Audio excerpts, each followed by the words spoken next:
Welcome back to Rugby from the Stands. Before we get into today's video, I've got a couple of updates that I've been really excited to share with you. The first one is that I'm heading to South Africa for the very first time. I'll be at the Ellis Park Test, the midweek Lions game, and the Cape Town Test. Honestly, this is a dream come true for me. My love for the All Blacks actually started when I watched them play South Africa at Ellis Park in the 1995 Rugby World Cup final. Then came the 1996 tour, which I still remember watching as a 10-year-old. Last year, I was lucky enough to watch the All Blacks and Springboks go head-to-head at Eden Park. Now, 30 years after the 1996 tour, I'm actually going to Ellis Park, and I genuinely can't wait. So, South African fans, I need your help. Give me your travel tips, your match day advice, the places I need to visit, and anything I should avoid. I'm going to be one of the 3,000-odd All Blacks fans wearing All Blacks jerseys, walking around in a sea of green and gold. So please look after me. And some of you might be wondering why I'm only staying for the first 2 tests. Well, my wife and I are actually expecting our 3rd child in September. So yeah, it's a very exciting time for our family. We would have loved to have made the South Africa trip together with the kids, but my older 2 kids have school. Plus, my wife, she obviously can't travel that late into the pregnancy. So I need to make sure that I'm back home well before the baby arrives. Man, I have to say a huge thank you to my wife. She puts up with the late nights, the spreadsheets, the recording when the house is quiet, and all the time that goes into these videos, and sometimes the disruption that it makes to the family as well. So a huge thank you to the missus. Love you loads, darling.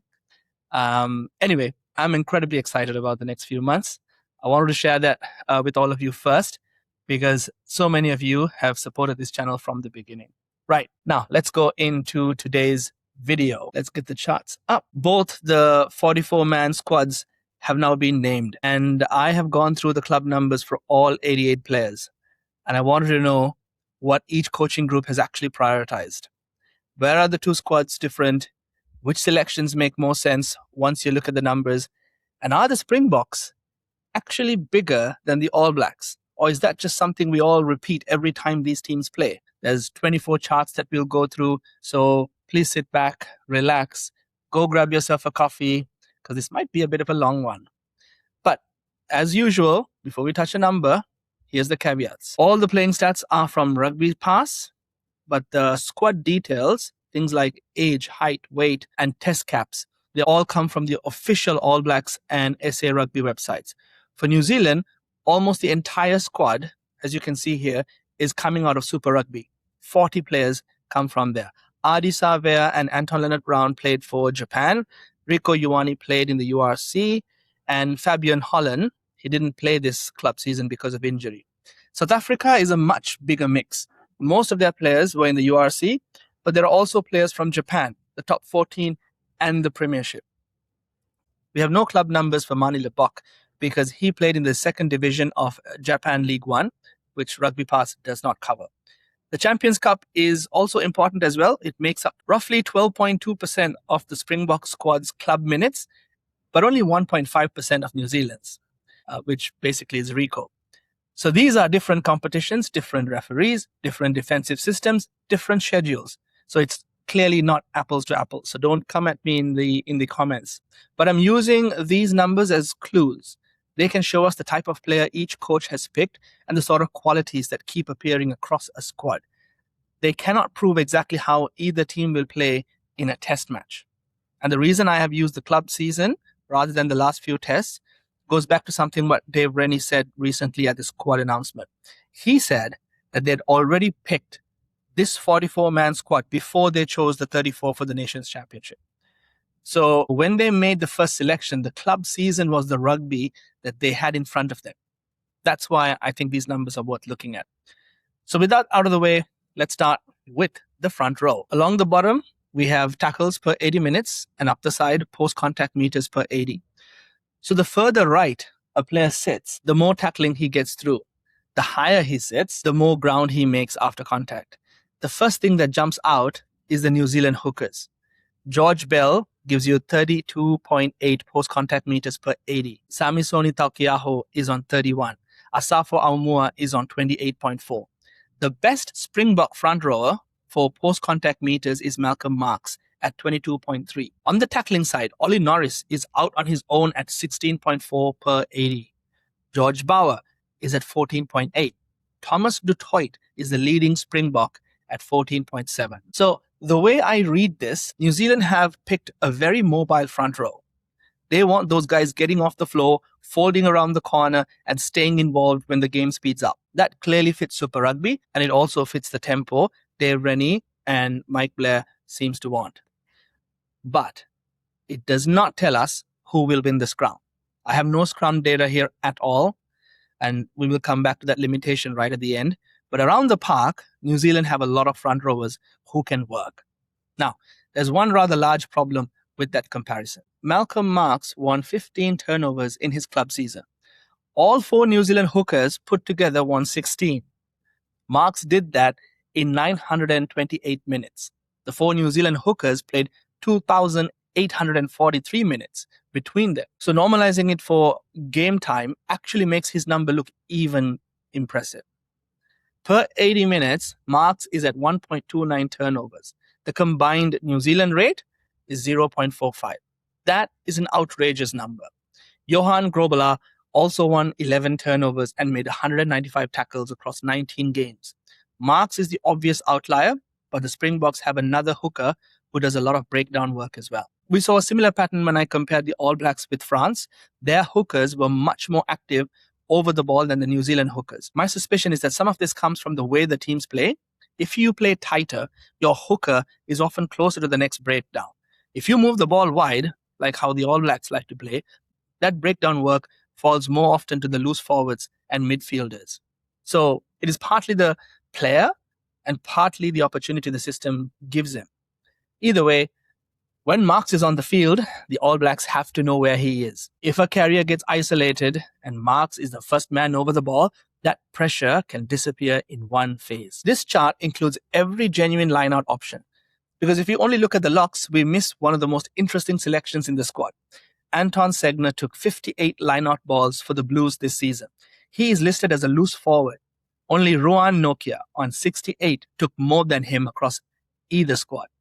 Josh Lord and Sam Darry are both on 57. Franco Mostert and Ben Jason Dixon are on 53. So, Segner took more lineout ball than 7 of the 8 specialist locks in this squad comparison. That really did surprise me. Sam Darry also stole 6 opposition lineouts, which is double anyone else on this chart. But one important detail I need to share, Rugby Pass only reports lineout steals for locks. The blank next to Segner doesn't mean that he didn't steal any. I actually don't know if he did steal, but it means we don't have the number because unless you're listed as a lock, Rugby Pass doesn't give you that data. But even without the steals, the value is incredibly obvious. Segner gives New Zealand a real lineout option without using a lock in the back row. We haven't seen Segner being used as a lineout option in the 3 games in the Nations Championship yet. But trust me, come South Africa, every lineout option will be used. Next chart, along the bottom, tackles per 80, up the side, carries per 80. Ethan Blackadder, as you can see, is miles out on the tackling side. 19.4 tackles per 80. With 178 tackles in only 11 games. At the top of the carrying is Wallace Satiti. He's on 18.1 carries per 80. Jasper Wiese is just behind him and made 205 carries over the season, the most number of carries of anyone in either squad. Adi Savea probably has the most complete overall profile. He's right here. He made 228 tackles at 89% tackle completion rate, won 18 turnovers, and carried 178 times. There's almost nothing that he does not give you. And I want to point out Semisi Tupo Tailoa, especially for Springboks fans who may not have seen much of him. He is uncapped. He played for Moana Pacifica alongside Adi in last year's season, but this season, he made 147 carries, beat 45 defenders, and put in 165 tackles across 920 minutes. He's not just been picked to make up the numbers. His club season was seriously impressive. For South Africa, Paul de Villiers won 20 turnovers. That is the highest raw total of anybody across the 2 squads. There's a lot going on in the loose forward group, which brings us to the selection everyone wants to talk about, Du'Plessis Kirifi. I'll be honest, I was surprised when he was left out of the South Africa squad. I'm obviously a huge fan of his, and I completely understand why Hurricanes fans are upset.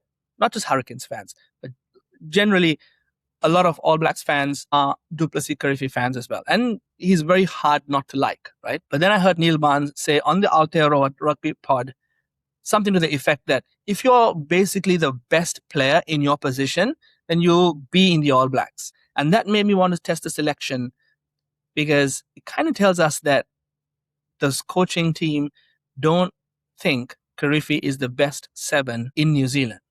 So I want to start with what Kirifi does well, because the answer is plenty. He has the best tackle completion rate here at 90%. He also made 163 tackles in 831 minutes, which works out at 15.7 tackles per 80 minutes. That is a serious defensive workload. On tackles alone, he has a very good case. But then you look at what the other options add. Segner also made 163 tackles. Although he played more minutes, he won 16 turnovers to Kirifi's 11. Once you normalize that, they are close. 1.15 per 80 for Segner and 1.06 for Kirifi. But Kirifi is not ahead. Segner carried for more meters and took 58 lineout balls. Obviously, Kirifi is not a lineout option, so he didn't take any. And then we get to the number I think hurts Kirifi's case the most. Penalties. Kirifi conceded 10, which works out to be 0.96 per 80 minutes. Segner conceded 5 at 0.36, and Ethan Blackadder conceded only 3 all season while making more tackles per 80 than anybody else on the chart.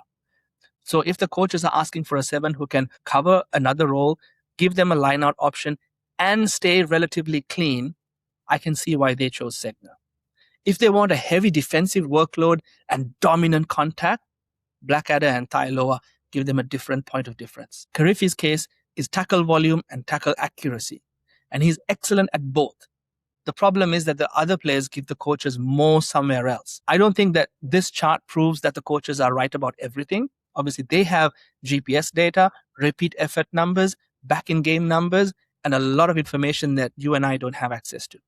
But based on what we can see, I no longer think Kirifi was the obvious choice, and I no longer think that Kirifi was robbed. That's hard for me to say because I genuinely love him as a player. Now, this one is one of my favorite charts in the whole set. Along the bottom is turnovers won per 80. Up the side is penalties conceded per 80. But I've flipped it. Fewer penalties puts you higher on the chart. So the top right corner is where you want to be. Win the ball and stay clean. Cameron Heinekom is right out there at 1.48 turnovers and 0.44 penalties per 80. Paul de Villiers is at 1.36 and 0.41. Malcolm Marx is at 1.28 and 0.52. For New Zealand, Timothy Tawatawanawai is at 1.17. Segner is at 1.15, giving away only 0.36 penalties, which is the cleanest profile among the leading turnover winners. Quinn Tupaia and Peter Lakai and Adi Savea are all above 1 turnover per 80 as well. And that gives you another clue about the way New Zealand distribute the work. 2 of their best turnover winners in this comparison are midfielders, Tawatawanawai and Tupaia. At the other end, Jasper Wieser wins a decent amount of ball, but he also concedes 1.44 penalties per 80. He plays close to the edge, and under test match pressure, that's definitely worth watching. Now, this slide puts the loose forward argument into 3 categories. On turnovers, Heinekom and de Villiers lead the whole group. For New Zealand, you got Segner, Lakai, and Savea are all ahead of Kirifi. On dominant tackles, Blackadder is above 2 per 80 minutes, higher than any Springbok on the chart. Simon Parker, Tailoa, and Luke Jacobson are all strong there as well. Then we have penalties, with the cleanest players at the top, obviously. Wallace Satiti did not concede 1 penalty all season. That's insane. I had to double check that. Peter Steph du Toit didn't concede any penalties either, although he played very few minutes this season. Simon Parker's number is also very clean. Kirifi sits much further down. Now, I need to remind you guys about the competition caveat I talked about at the start of the video. Super Rugby produced fewer penalties than the URC this season. If Kirifi is already conceding at that rate in the more lenient competition, I understand why the coaches may see risk there when they're preparing for South Africa and potentially Northern Hemisphere referees. Again, this is an inference. I wasn't a fly on the wall when the coaches were discussing this selection, but I can see the rugby logic here. Now, this chart has 5 categories, all per 80 minutes. We're looking at the halfbacks across the 2 squads. Kyle Preston is technically highest for passes, but he only played 235 minutes, which is why his bars are hollow. So we kind of have to be careful with that sample, but it's good to see that you can clearly see when he comes on for 20 minutes each game, he speeds things up. And that's exactly what you want from someone coming off the bench. Among the players with actual proper numbers in terms of minutes, Cam Roigard gives you 80.4 passes per 80, 8.27 carries, and 2.16 defenders beaten. That last number is the one that separates him from the rest. Roigard moves the ball quickly, but he also takes off around the ruck and beat defenders himself. Now, All Blacks fans, keep an eye out for Grant Williams. He has the best line break rate and the best try assist rate of any of the halfbacks within these 2 squads. If you don't watch much URC, keep an eye on him. He can create something very quickly out of nothing from the base. Now, Noah Hotham.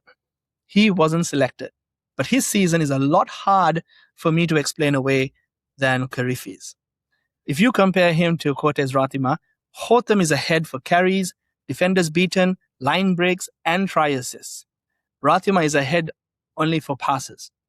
So I don't have the kicking numbers, the quality of the pass, or the speed of the ball. And those are massive parts of halfback play as well. So I can't say the coaches got this wrong based on just these 5 categories. But from the public data available, we do kind of have a Hotham has a genuine case situation. I still don't fully understand that omission.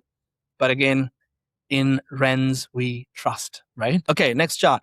Along the bottom, kicks in play per 80, up the side, defenders beaten per carry. We're trying to look at how each of the 10s of both squads play.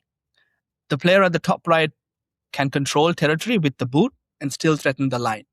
Sacha Feinberg-Mngomezulu is at 10.6 kicks per 80 and 0.41 defenders beaten per carry. Across the season, he had 143 kicks in play, scored 169 points, made 18 line breaks, and scored 10 tries. Honestly, he does a bit of everything. Damian McKenzie sits almost beside him, 10 kicks per 80 and the same 0.41 defenders beaten per carry. That similarity is interesting because it gives New Zealand another playmaker if McKenzie is used at fullback.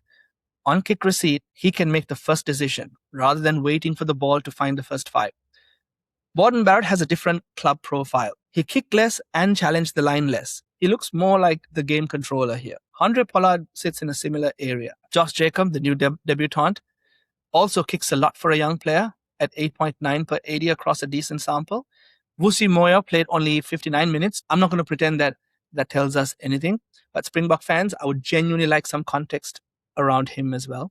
Let's move on to the centers. Tackles per 80 along the bottom, defenders beaten per carry up the side. Springbok fans, this is your introduction to Timothy Tawatawan.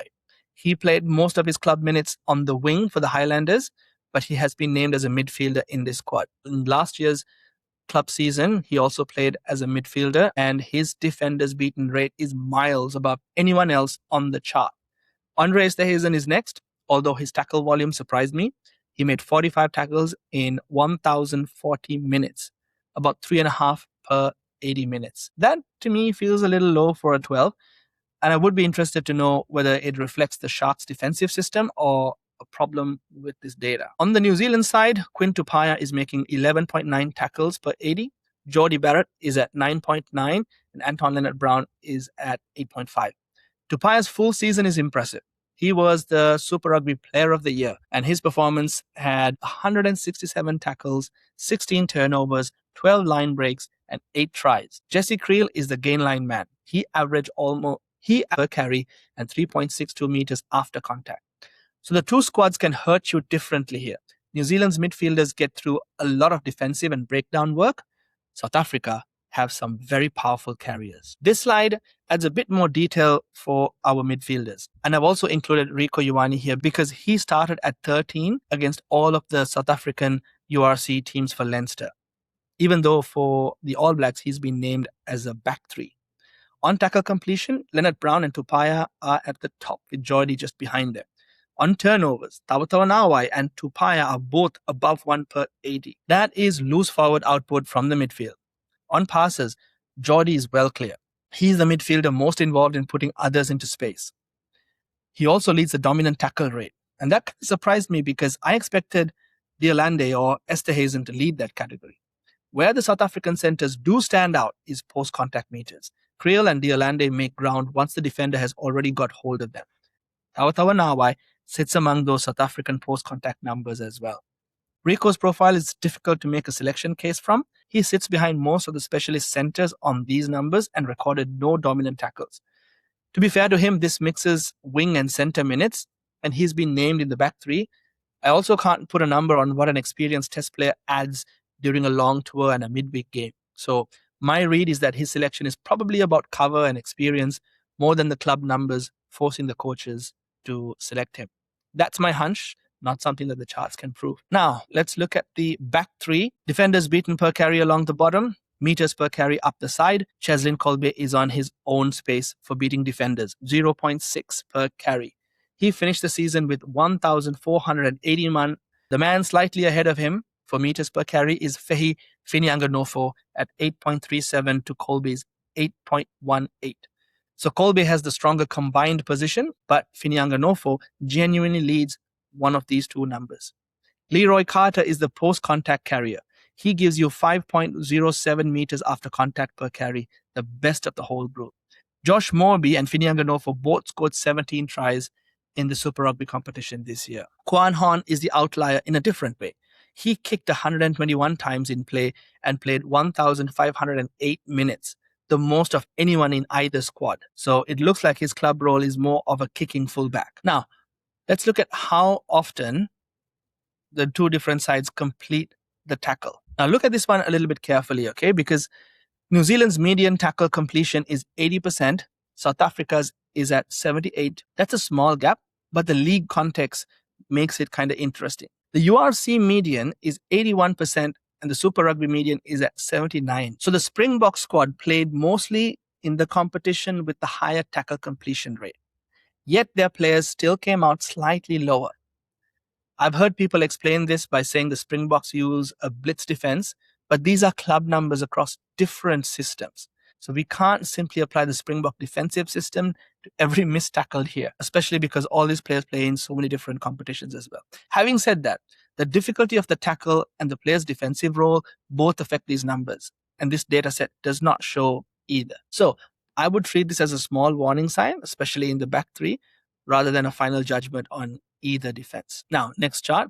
Across the whole squad, New Zealand conceded 0.52 penalties per 80. South Africa were at 0.67. The yellow card count was 10 for the New Zealand players and 21 for South African players. The gap is not evenly spread. If you look at different positions, for example, at loose forward, New Zealand were at 0.47 penalties per 80 minutes and 2 yellow cards. The Springbok group were at 0.84 and 7 yellow cards. At hooker, it is 0.42 against 0.83. At lock, 0.61 against 0.94. The one position where New Zealand are worse is the midfield. 3 yellow cards to none. Super Rugby was more lenient this season, so some of this difference belongs to the competition, and I don't want to hide that, but 7 yellows from one loose forward group is a lot anywhere. Given how much Test Rugby turns on-field position and cards, I think it's something that South Africa will have to manage. Now, this chart asks a slightly different question. For each position, what share of the output came from the one single leading player? At first 5, Sacha made 18 of the 22 line breaks produced by the 3 Springbok 10s.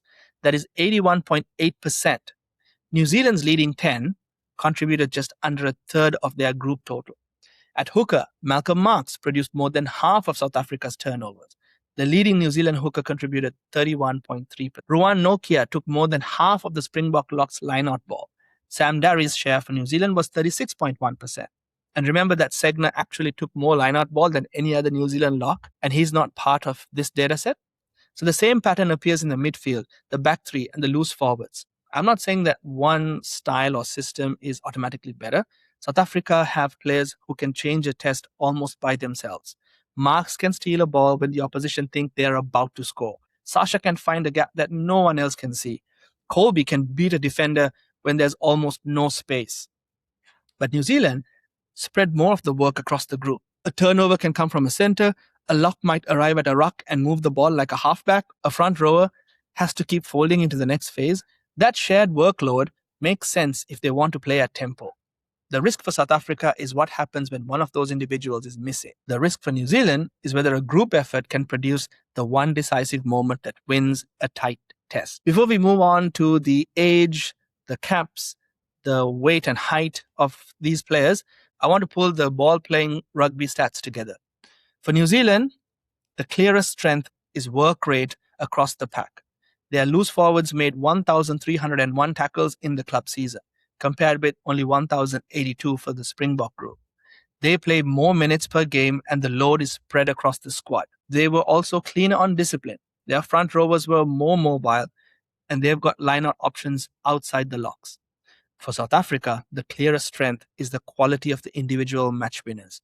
Marx, Sacha, Kolbe, Grant Williams, Oxenshire, Peter Steff. There are a lot of players who can change the game with one action. And we haven't even talked about Edzabet and Kolisi. So they were much more efficient with the ball, with more meters and more defenders beaten per carry. They have huge experience at lock and center, and they also have a heavier midfield and forwards who can cover several roles. And at the breakdown, you've got Heinekom and Paul de Villiers. They've got the two best turnover rates in the entire comparison. So both squads have real strengths. Interestingly, they're just not the same strengths. And that's why this competition and this rugby rivalry competition is going to be so tasty. So this chart looks at how many minutes were played with amongst both squads in the club season. And overall, the season totals are almost identical. 828 minutes per New Zealand player and 813 per South African player. But minutes per game tells us a little bit more. New Zealand loose forwards played about 70 minutes a game. The South African loose forwards played about 57. That's a big difference in how the workload is shared. At lock, it goes the other way. The South Africans per game, while both sets of centers and back three players generally stayed on for most of the match.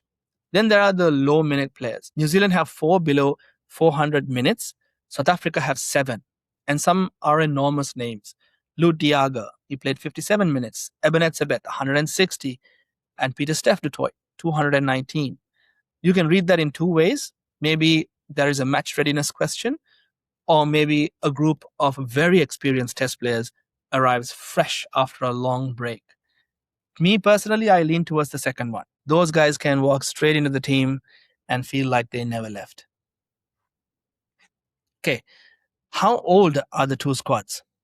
This slide looks at median ages for both squads. The median age for the New Zealand squad is 27 and it's 29 for South Africa. By position, the biggest gap is at lock. New Zealand's median is at 26. South Africa's is at 33.5. At halfback, it is 25 to 30. At center, 28 to 32. At loose forward, 25.5 to 28.5. So New Zealand are slightly older at first five, and the hookers are basically level.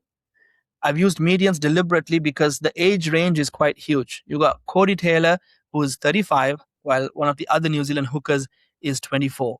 Borden Barrett is also 35, while South Africa have a 20-year-old first five. So a simple average can hide that. The overall picture is clear. This is a young All Black squad.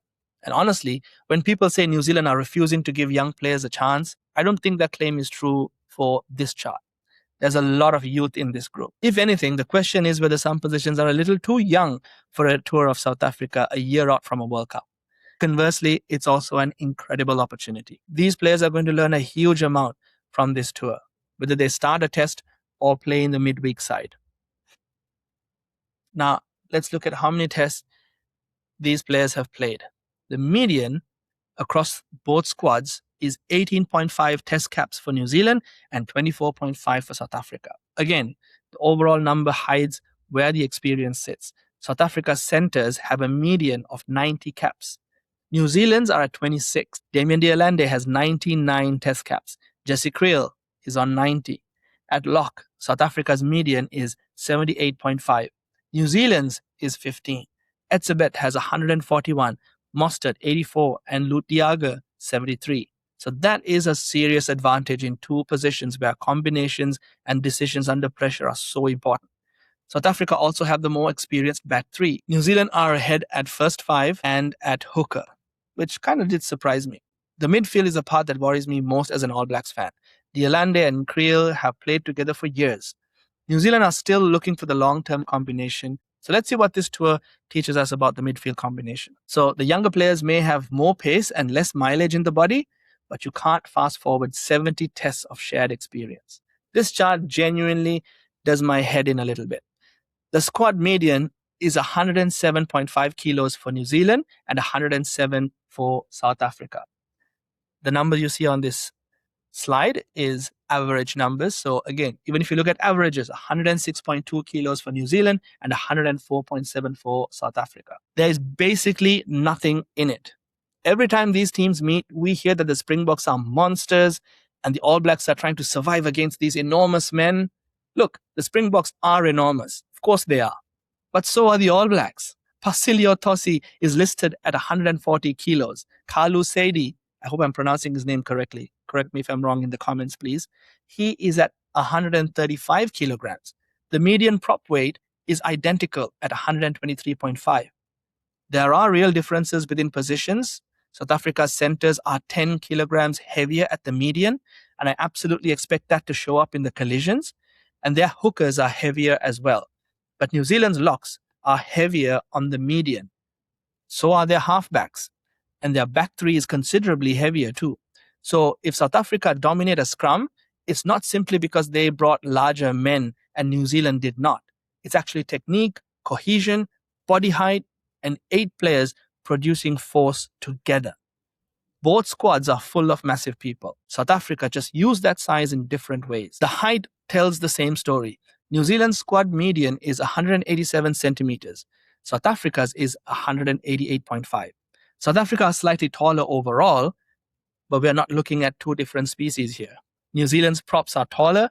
The locks are very close. South Africa's hookers and loose forwards are obviously taller, which gives them more options at the lineout. Pieter-Steph du Toit is 2 meters tall, and he plays as a loose forward, and he clearly gives them another lineout option as well. That helps explain why New Zealand value height in their back row. Segner's 58 lineout takes are going to be valuable and useful. Vai at 6 gives them another jumper. So New Zealand don't need to be taller at every position to compete at the lineout, but they do need enough options that South Africa can't simply mark the two locks because they will shut us down. Okay. So after all of that, here is what I think we have learned. New Zealand have picked a young squad with a lot of work rate.